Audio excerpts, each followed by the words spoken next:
Alright, good morning sa inyo lahat.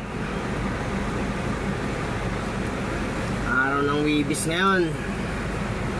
So kahapon, coding tayo kaya di tayo bumiyahe kay Lalamove. Ngayon bumiyahe na tayo kasi hindi na tayo coding kay Lalamove.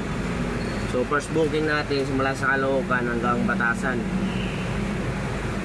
So ngayon dito na tayo sa Quezon Lab. So pakaliwa tayo papuntang Circle ng Quezon City. Alright, biyaheng Lalamove na naman tayo ngayon. Kumusta yung mga buhay-buhay ng mga kagaya kong naka L300 na Lalamove?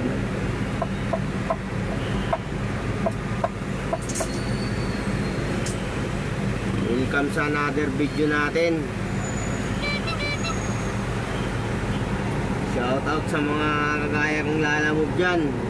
Araw-araw bumibiyahe kahit maulan, laban lang. Kahit may iba mas maraming pooling kaysa sa regular, laban lang. Ganun talaga yung buhay, lalo na pagulugan mga sasakyan.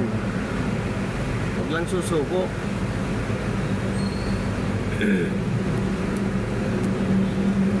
Sayang naman kapag sumuko ka, makakatak lang yung sasakyan mo. Bukod doon, sayang lang yung down payment ng sasakyan. Okay lang sana kung zero down payment, walang problema.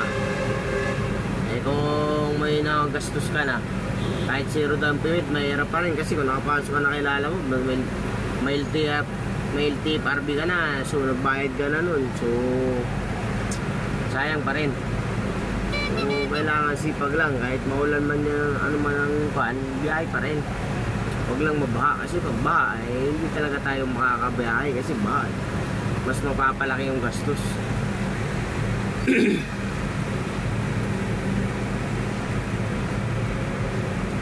morning sa inyo lahat. Time check ngayon 9:25 ng umaga na. So darating tayo dun sa drop off location 9:50. So sabihin natin alas 10.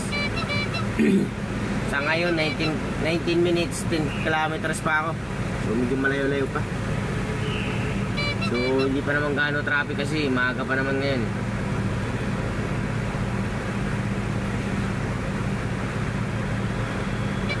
Ay, Diyos ko, may buhay.